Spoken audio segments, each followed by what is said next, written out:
It is the night of July the 3rd, 1947, New Mexico. A violent storm hits Roswell, a secluded New Mexico citadel of 27,000 inhabitants, mostly ranchers and soldiers from the nearby RAAF military base, the Roswell Army Airfield. Two Catholic nuns have just started their night shift at the Santa Maria Hospital. Dan Wilmot, a local farmer, is sitting on his porch when his wife orders him to come back into the house. A professor of archaeology and some of his students, searching for Native American artifacts, are sleeping in their tents a short distance west of Roswell, along the northern slope of the Capitan Mountains. The RAAF radar operators notice an unidentified flying object, performing maneuvers that cannot be associated with military maneuvers. It continually reverses course, swerves swiftly and abruptly, rises and falls at ultra-high speeds.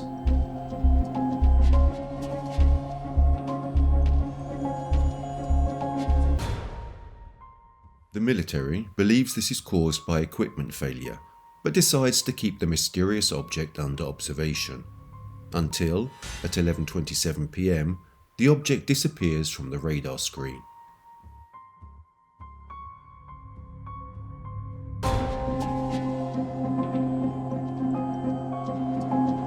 The two nuns head towards the windows on the third floor of the hospital, intrigued by an intense glow. Through the glass they see a bright, fiery object heading at very high speed towards the mountains north of Roswell, which then disappears behind the peaks. At the same time, Dan Wilmot and his wife also see a bright flash in the sky, much more like a flying object than a simple lightning bolt. The archaeologist and his students look up and observe the same flying, luminous object passing over their heads. A few moments later, a loud explosion echoes through the sky. It cannot be thunder. It is an explosion, the sound of a strange flying object crashing. Thus begins the mysterious, controversial, and fascinating story of the Roswell incident.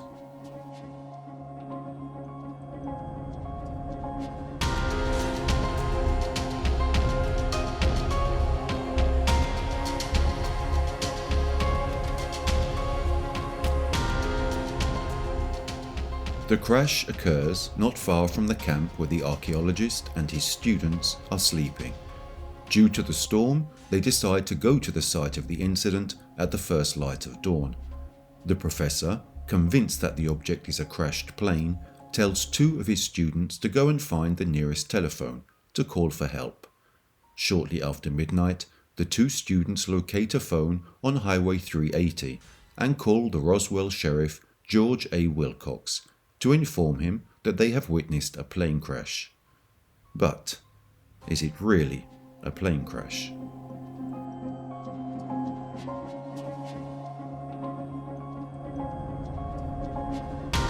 Sheriff Wilcox informs the Roswell Fire Department. A fire engine answers the call and, escorted by a police car, travels about 55 miles along Highway 246 and then heads down a dirt road near the Capitan Mountains to the crash site.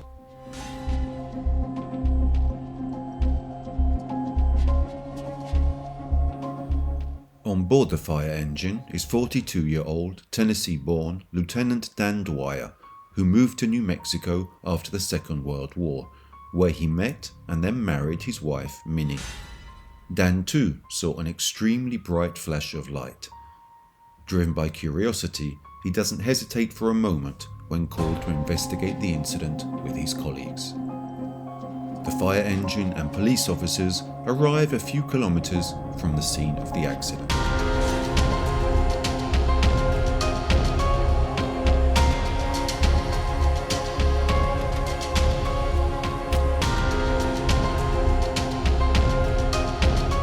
There are still a few hours until dawn. After passing the Capitan Mountains, they are forced to stop. A small convoy of soldiers and some members of the government are patrolling the area and have orders to stop anyone who tries to approach the crash site. In fact, After the mysterious object disappeared from the radar, the RAAF soldiers immediately headed to the site of the impact. Dan and his colleagues asked to be able to intervene in case there are any injured people, but the military are firm in their positions. No civilian or member of the police can approach the impact area. What is so important to prevent firefighters from simply doing their job?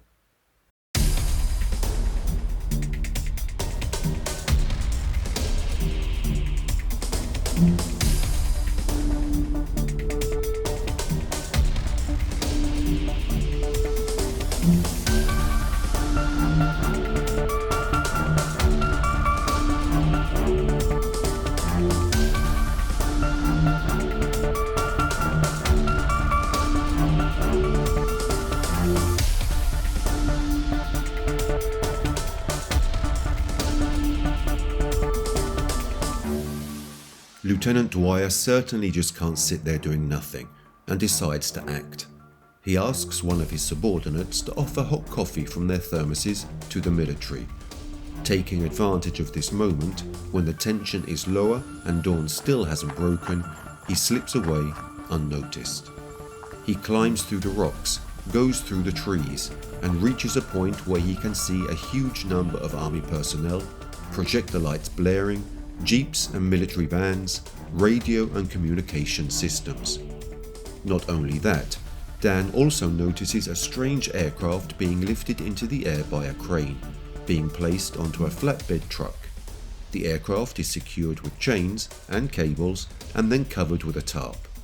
At that moment, a group of people approaches the site. It is the archaeologist with his students. Lieutenant Dwyer returns to the fire engine, shaken by what he has just seen. With an excuse, he avoids the insistent questioning by the military. A few hours pass, and the site is completely cleared and made safe by the army. No trace of the mysterious flying object. No information about the crash. Lieutenant Dwyer is the only eyewitness to an unsolved mystery. He is tormented by his thoughts. Who can he tell about what he saw? Why all that secrecy? What was the strange aircraft taken away by the military? Meanwhile, the members of the RAAF are convinced that they have collected all the information and evidence and contained all the news regarding the unusual nature of the incident. But is that really the case?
After the violent thunderstorm that struck County Roswell on the night between Thursday the 3rd and Friday the 4th of July 1947, the rancher William Mac Brazel goes about his usual morning routine, oblivious both to what happened while he slept blissfully and that which will await him.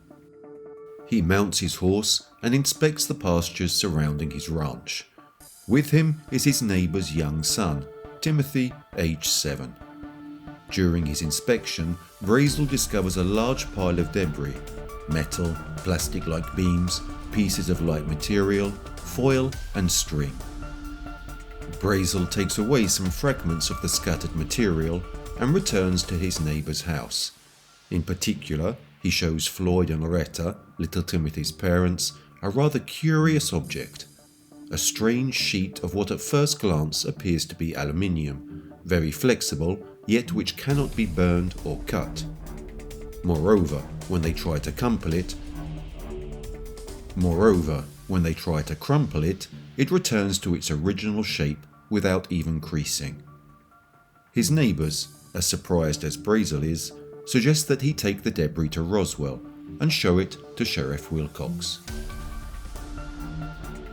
The next morning, Sunday the 6th of July 1947, Brazel gets into his car and drives to Roswell, about 75 miles from his ranch. He stops at the sheriff's office and shows him the material taken from the large amount of debris found on his ranch. The sheriff takes a look at the material and listens to the rancher's story. He compares his words with the archaeologist's student's phone call the day before and concludes that the two events could be connected or even refer to the same incident. Maybe a small plane could have crashed.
Due to the unusual nature of the material Brazel brought him, Wilcox contacts the RAAF authorities.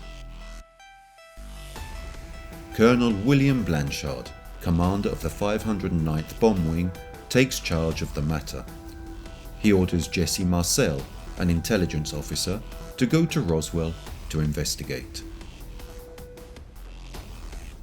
Marcel interviews Brazel, examines the pieces of material the man had brought with him, and decides he'd better visit and examine the ranch himself. Brazel accepts without reservation and accompanies the officer to his ranch. Once reaching their destination, Marcel realizes that Brazel was telling the truth. Numerous pieces of unusual debris are indeed scattered on his land. The largest piece is about 4 feet long, 3 feet wide and 1 foot thick, but, more importantly, it is as light as a feather. Judging by the amount and type of debris, Marcel is convinced it is the remains of the fuselage of an aircraft that fell from its main body while in flight.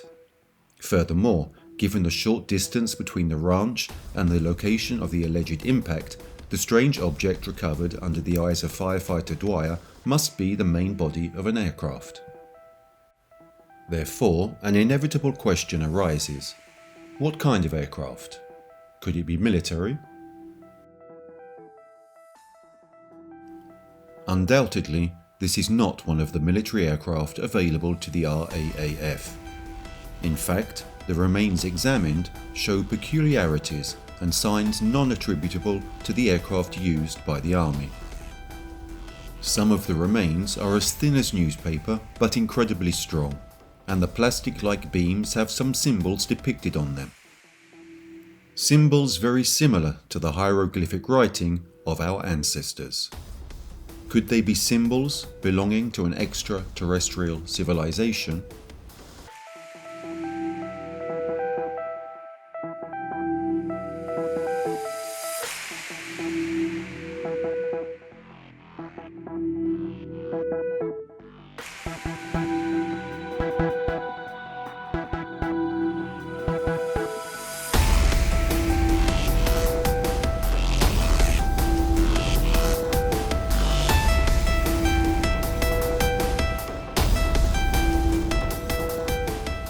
Unanswered questions and nagging doubts begin to fill Marcel's mind.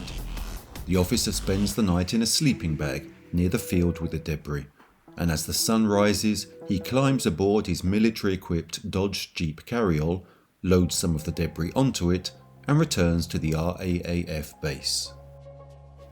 Marcel reports to Colonel Blanchard not only what he saw, but also shows him the materials taken from Brazel's ranch and gives him his personal assumptions.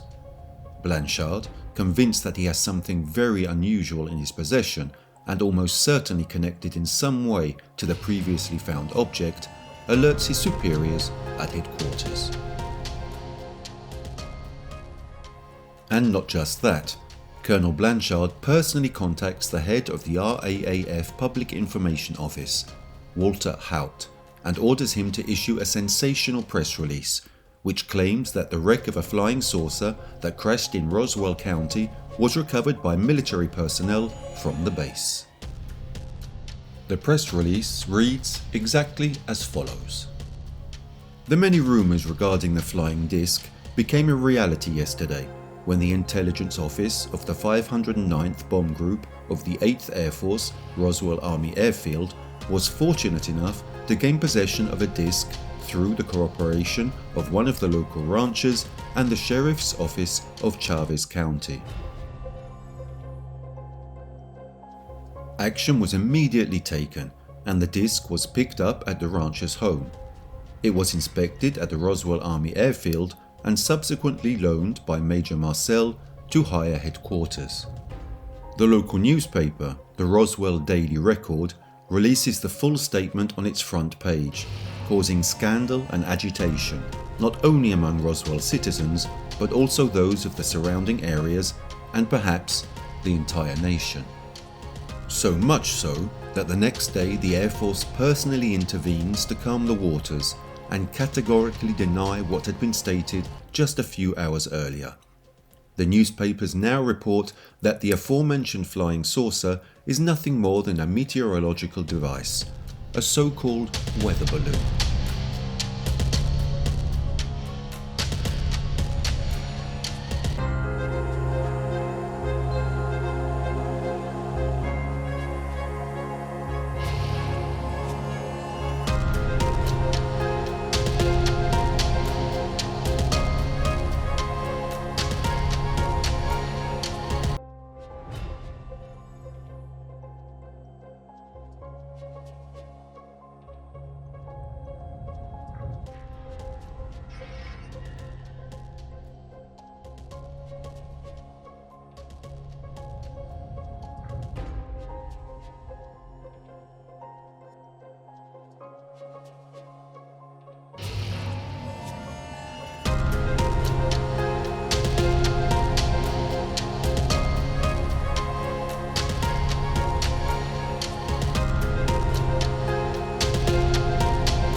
Senior military officials sent directly from Washington burst into the Roswell Daily Record offices retrieving all the original copies of the press release issued by the RAAF the previous day.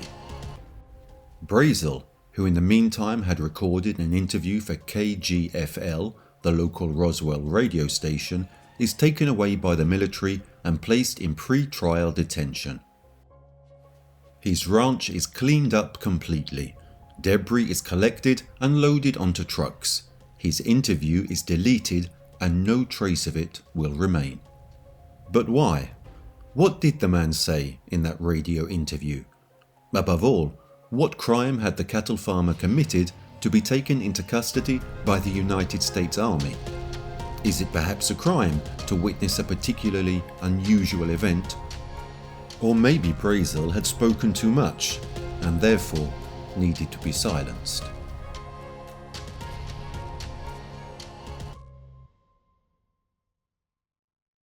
Meanwhile, the top brass decide to load the debris found in the Brazel ranch and the remains found on the first site, beyond the Capitan Mountains, onto two separate military flights.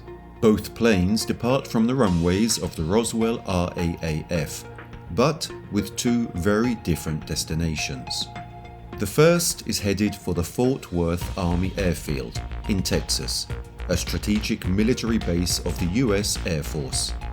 The second, instead, flies to Wright Field in Ohio, an installation where pilots were trained during the First World War, and which is now an operational base where flight tests and experiments in the military aeronautical field are conducted.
Sergeant Robert Earl Smith, part of the 1st Air Transport Unit bound for the Texas base, is one of those in charge of loading the crates onto the aircraft. Smith reports that the loading operation is supervised by a number of people in civilian clothes, probably senior government officials. He, as well as the rest of the team, have been told that the crates come from a plane crash. This statement makes Smith suspicious. As far as he can remember, the remains of a crashed plane were never loaded onto military aircraft under armed and governmental escort. So, curious to find out more, during the loading operation and taking advantage of a moment of distraction by the guards, Sergeant Smith manages to pull a fragment, similar to aluminium foil, out of one of the crates. The man realizes that the material cannot be folded in any way. After crumpling it, it returns to its original shape. It is undoubtedly one of the remains found by McBrazel on his ranch. Without arousing further suspicion, Smith manages to slip the strange fragment into his pocket.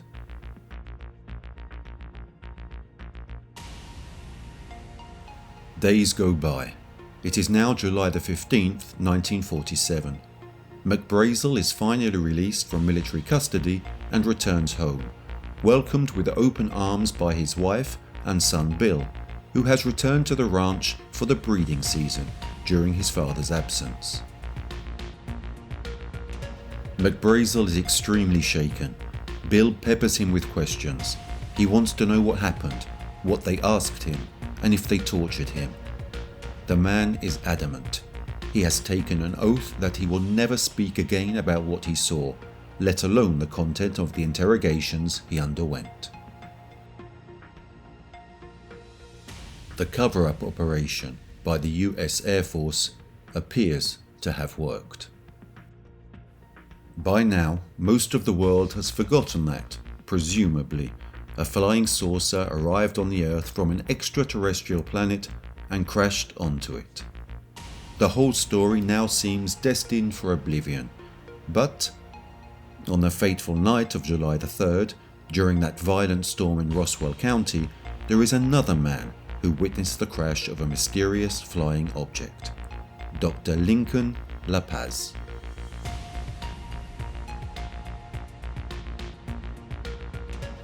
Lincoln LaPaz is an astronomer defined by insiders as a pioneer in the study of meteors.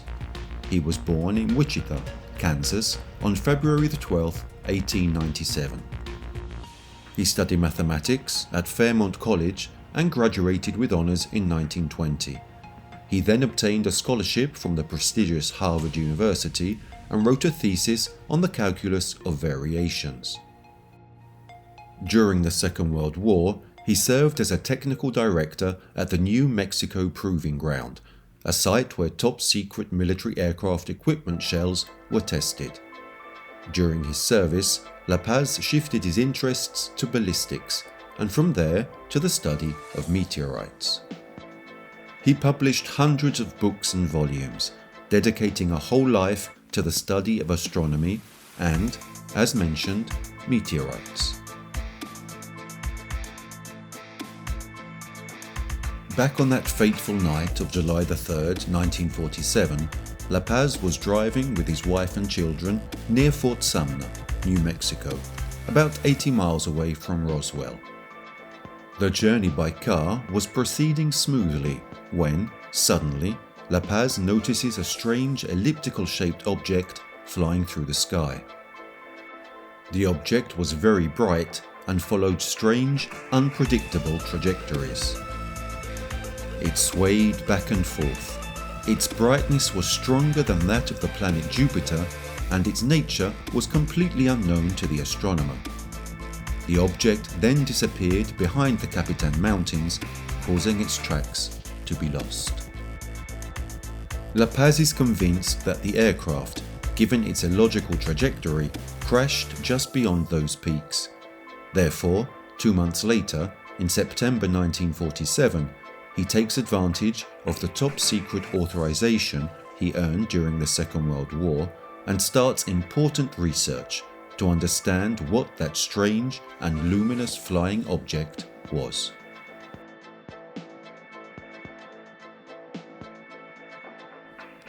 The task of LaPaz is to determine the speed and trajectory of the aircraft in order to try to identify as closely as possible where it impacted the ground. There are two problems for the astronomer. Firstly, LaPaz, who, as mentioned, is a pioneer in the study of meteors, is not very familiar with the study of the flight paths of planes or aircraft. Second, the recovery teams sent by Washington to eliminate any evidence of the accident did their job so well that no trace of the crash remained, neither on the Brazel Ranch nor on the alleged impact site. Despite these obstacles, LaPaz is determined to uncover the truth and devises a somewhat singular but probably brilliant plan. The astronomer hires a biological researcher whose name is unknown. We only know that he had a long working relationship with a certain Albert Einstein. And, armed with a metal detector, they head towards Roswell County, near the probable area of the crash. The idea is that the biologist will determine if and where the vegetation along the affected area has grown abnormally or has been removed and replanted. It is a long and expensive job. The metal detector, on the other hand, is used to reveal the possible presence of material under the Earth's surface. They travel several miles in either direction from the determined trajectory until they discover an unknown and still pristine spot about 5 miles away from Brazel's ranch. Here, LaPaz and the biologist note how the ground seems to have somehow crystallized. That is, the upper part of the sand and gravel have a very light but still visible shade of blue. The hue is caused by what appears to be a transparent patina, as if it had undergone a veneer or a blue spray had been sprayed on the surface of the ground. Furthermore, the plants and shrubs that grow around the area seem burnt, or are more or less trying to return to a stage of natural growth after being damaged.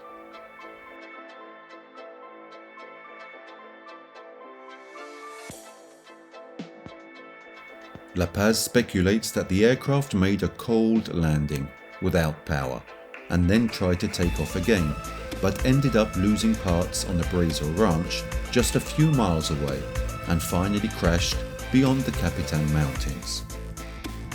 The astronomer finds no evidence that can be traced back to an aircraft of alien or otherwise extraterrestrial origin. However, La Paz feels he still has some doubts to resolve.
In the days that follow, La Paz interviews a fairly large number of people, many of them Spanish-speaking, in and around the town of Roswell, especially anyone he encounters along the suspected flight path of the mysterious object. However, he discovers that most of the people interviewed appear intimidated or otherwise reluctant to answer. Nonetheless, La Paz's tenacity in seeking the truth about what happened at all costs finally pays off.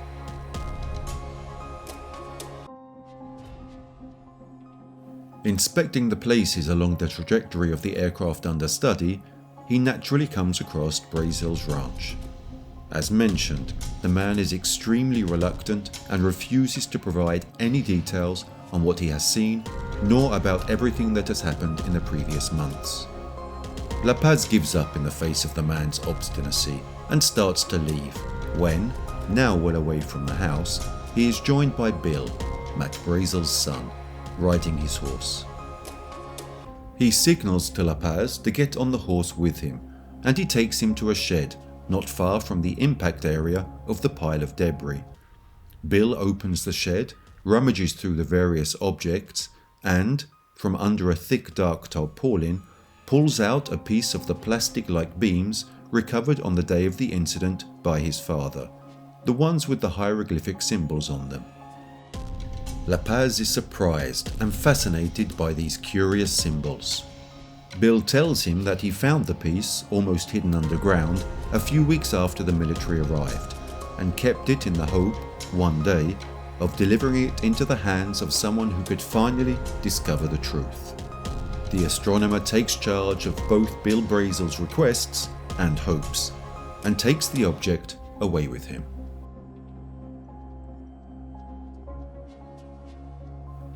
Before returning to the university to examine it, La Paz's interviews continue. He goes to the home of Walter Haut, the lieutenant in charge of the Public Information Office of the RAAF, the man responsible for the famous press release on the 8th of July 1947. Lieutenant Haut speaks freely and declares, in essence, that the first version published in the communiqué was truthful about the facts. In particular, he states that, "I am convinced that what I personally observed was a type of spaceship and its crew from outer space." La Paz presses on, and Lieutenant Haut goes into specifics. These are his words. On the 8th of July 1947, following the press release given in the afternoon, I was taken to a hangar at the RAAF base by Colonel Blanchard. Here I saw an egg-shaped spaceship, about 4.5 meters long, together with several small bodies, about 1 meter high, with large heads. I was sure the bodies were aliens, and that they were on the spacecraft that crashed in Roswell in 2 different areas. One, about 75 miles northwest of Roswell, Brazel's ranch, while the other was about 40 miles north of the city, where the main spaceship and, in fact, the bodies were found. During the meeting that morning that I attended, the officers of the base were informed of the strange debris found on the 2 sites, which nobody could identify. Then there was a discussion about what was to be told to the public. A general, sent directly from the Pentagon, arrived, General Ramey, who then joined the meeting. General Ramey suggested communicating only the most distant debris field to public opinion, that of the Brazel Ranch, as a diversion, to distract attention from the most important area, the one with the bodies and the main part of the spacecraft. The press release that was issued a few hours later, therefore, only described the first debris zone in general terms, saying that the United States Army Air Forces had come into possession of a flying saucer with the collaboration of a local rancher, and it had been transferred to the upper floors after being examined at the base. It was this definition of flying saucer that created an unexpected general turmoil in public opinion. So the following day, General Ramey intervened and rectified the press release by declaring that flying saucer meant a simple weather balloon.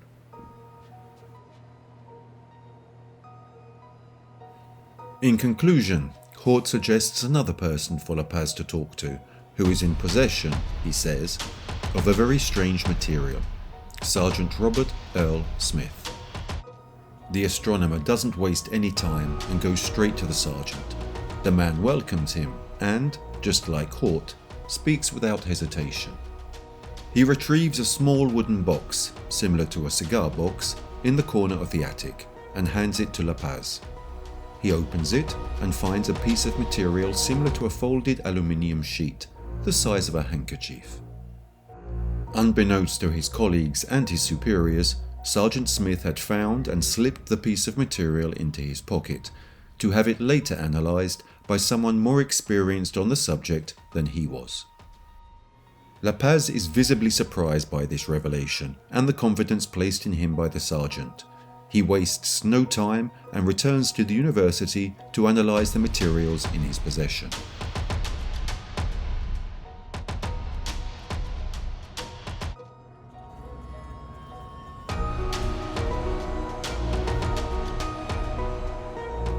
In order to analyse the strange aluminium foil, La Paz calls to his aid Colonel Philip J. Corso, a military expert and head of some of the Pentagon's most secret weapons projects. The colonel scrutinises the mysterious object and realises that he is facing something extraordinary. The sheet has the malleability of fabric, but the strength and resistance of metal. Corso reveals to La Paz that there is no such thing in the Pentagon, not even in their bucket list. "Try to tear it," the colonel says. The astronomer first pulls it gently, then with all his strength, but without results. "See if you can cut it," Corso continues. La Paz tries with a pair of scissors, then even with garden cutters using both hands. But the sheet suffers no damage. In fact, immediately after the stresses it is subjected to, the material always returns to its original shape. The colonel concludes with absolute certainty that the object has a unique, amorphous atomic structure. In fact, on Earth, there are no materials nor metals with a similar atomic structure.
All of the evidence seems to lead in a single, surprising direction.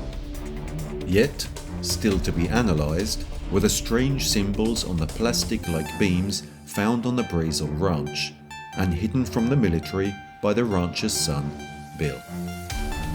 In this case, La Paz hires a former professor of literature at the University of Berkeley, California, to analyse the writing.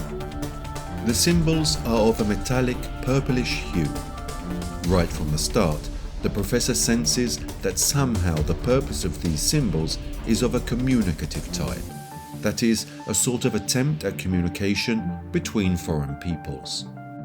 He undoubtedly excludes, given the complexity and volume of information contained in the glyphs, that they could be counterfeit or were a product of Bill Brazil's imagination, and instead strongly supports their authenticity. Not only that, Lapaz, who has read and studied many books on quantum physics, identifies in the glyphs characteristics that are very similar to magnetic fields. One of these volumes also includes technical illustrations that reflect the various shapes taken by electrons. Lapaz, looking closely at these illustrations, notices a striking similarity between these and the Roswell glyphs.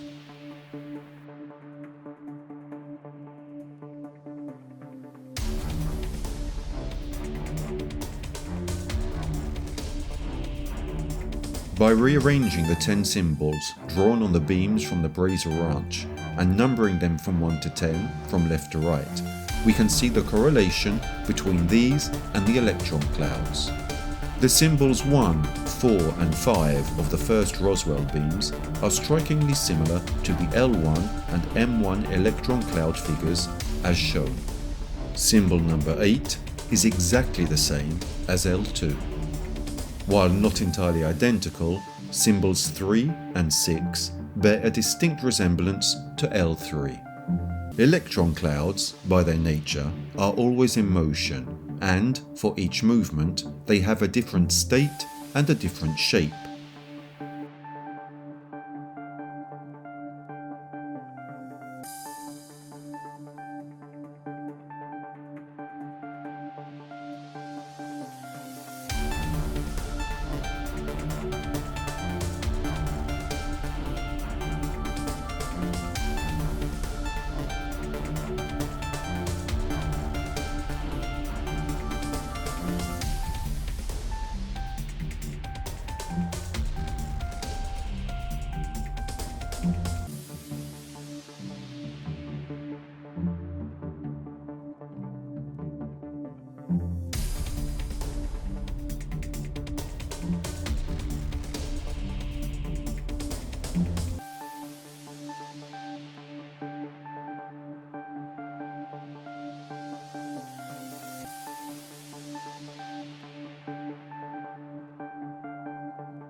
Therefore, for Lapaz, it is highly likely that the glyphs refer to electromagnetic fields used in the propulsion, navigation and driving system, based on their correspondence with each specific transient state of the electron cloud. Not only that, given the complexity of the symbols, their author must in some way know how to design, build and consequently think at the subatomic level, drawing on the charge of a particle of the atom, the electron, using this to perform motion. A course could even be set simply by drawing the various shapes that the electron cloud will take every time it has to veer or go straight or cross the atmosphere. And since this subatomic knowledge is not inherent to human beings, Lapaz and the old professor conclude that it can only be a writing from another planet, from extremely intelligent extraterrestrial life forms.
The aircraft that crashed on the ground of Roswell on the night of the 3rd of July 1947 was following a route drawn before departure through the use of these symbols, and, probably due to an error in reading the glyphs or even in their writing, the aircraft lost control and crashed to the ground as a result. But the symbols present on the beams of the aircraft do not indicate a route, because they seem to represent all the stages and forms that the electron cloud can take. So, what are these symbols for? La Paz and the old professor are unable to give us a coherent explanation. However, we can try.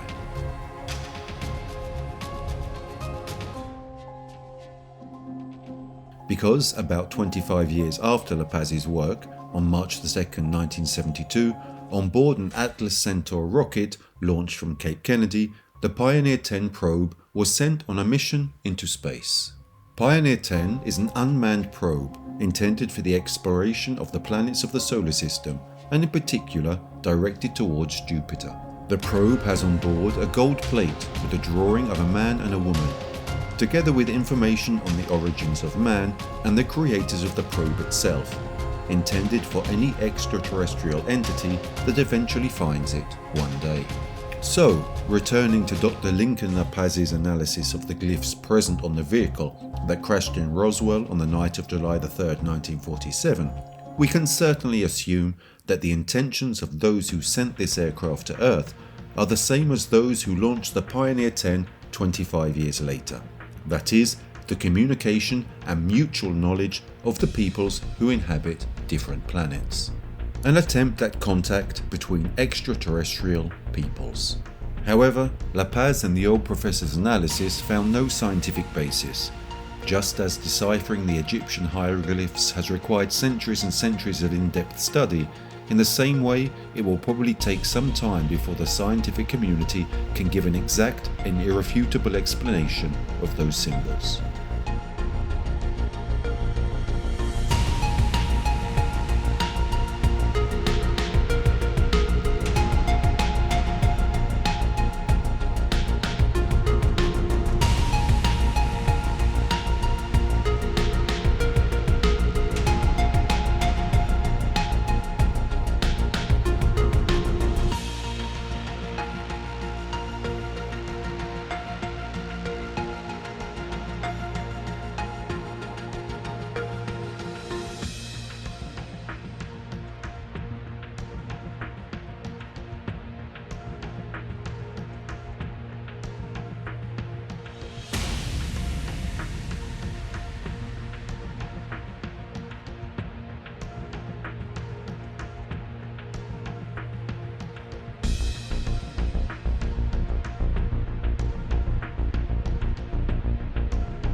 In 1978, Stanton T. Friedman, ufologist and former nuclear physics researcher, interviewed Jesse Marcel, the major who in 1947 was photographed with the remains of the weather balloon and who, together with General Roger Ramey, claimed that it was this what crashed in Roswell.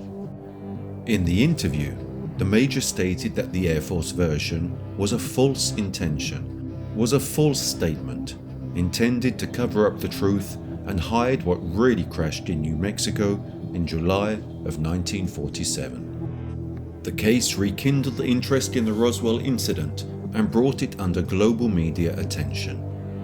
So much so that on February the 15th, 1994, in response to a parliamentary inquiry into the Roswell case, the Air Force opened an internal investigation aimed at clarifying the matter once and for all. Thus, a first official report was written and published, the Roswell Report, Fact versus Fiction in the New Mexico Desert, in 1995, and a second and final report in 1997. As stated by these reports, it was not a weather balloon that crashed, but a module belonging to the Mogul Project, a top-secret operation of the United States Air Force, dedicated to monitoring the activities of the Soviet Union and its possible progress in the development of atomic bombs.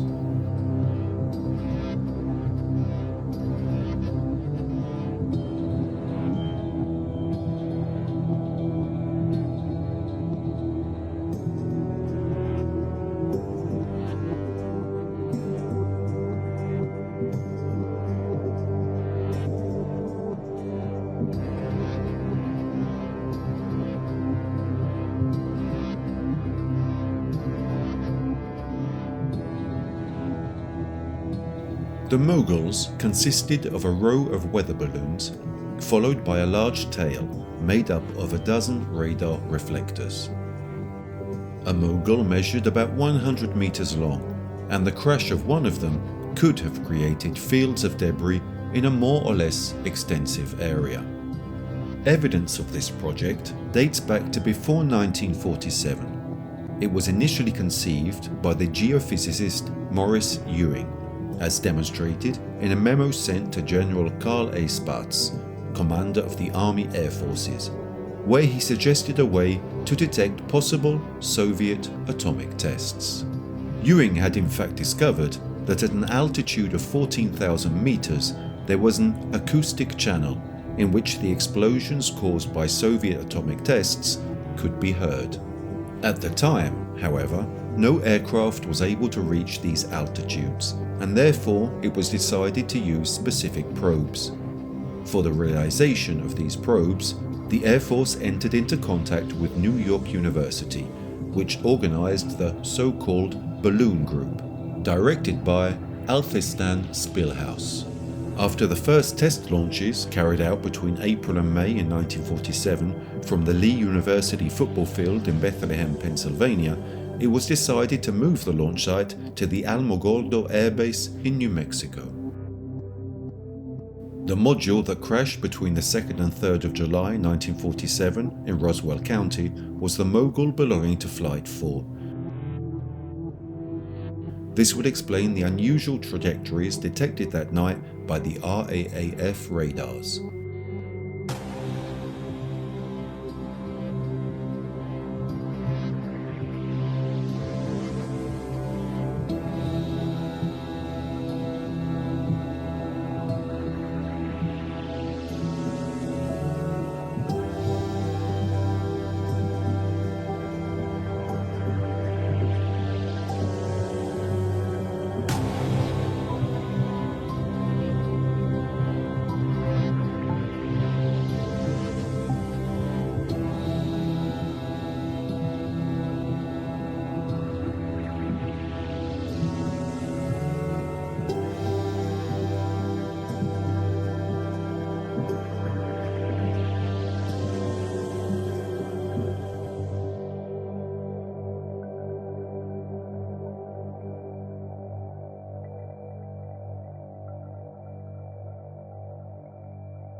However, the report does not clear up some of the doubts related, above all, to Dr. La Paz's analysis of the remains found in the debris field of the Brazel Ranch.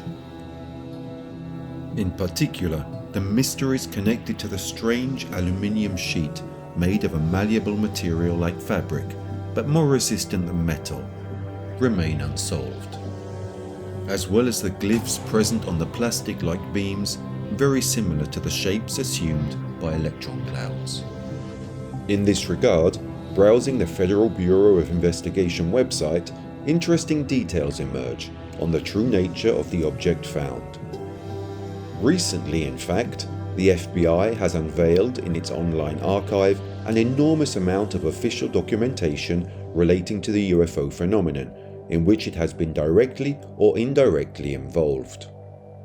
In the case of the Roswell incident, there is a document forwarded by the Federal Bureau office in Dallas to the director of the Cincinnati department, the subject of which leaves no room for doubt or misinterpretation. Flying disc, information concerning. We report here, in full, the contents of the telegram dated the 6th of July 1947, which, as you can see, contains some words which were subsequently eliminated for reasons unfortunately unknown to us, and which, judging from the context, very probably refer to a government office or official. Headquarters, 8th Air Force. Redacted, telephonically advised this office that an object purporting to be a flying disc was recovered near Roswell, New Mexico, this date. The disc is hexagonal in shape and was suspended from a balloon via cable, which balloon was approximately 20 feet in diameter. Redacted, further advised that the object found resembles a high-altitude weather balloon with a radar reflector, but that telephonic conversation between their office and Wright Field had not borne out this belief. Disc and balloon being transported to Wright Field by special plane for examination of information provided this office because of national interest in case and fact the National Broadcasting Company, Associated Press and others attempting to break story of location of disc today. Redacted, advised, would request Wright Field to advise Cincinnati office results of examination. No further investigation being conducted. As can easily be seen, already in 1947, a very short time after the discovery of the remains of the mysterious object, even the FBI expressed strong doubts about the veracity of the theory according to which the object is nothing more than a weather balloon. Therefore, the final 1997 investigation only fuels further the mystery of the Roswell crash. One of the many unsolved mysteries related to UFOs that, rather than giving answers, trigger a series of questions, the most important of which, perhaps, remains: are we really alone in the universe?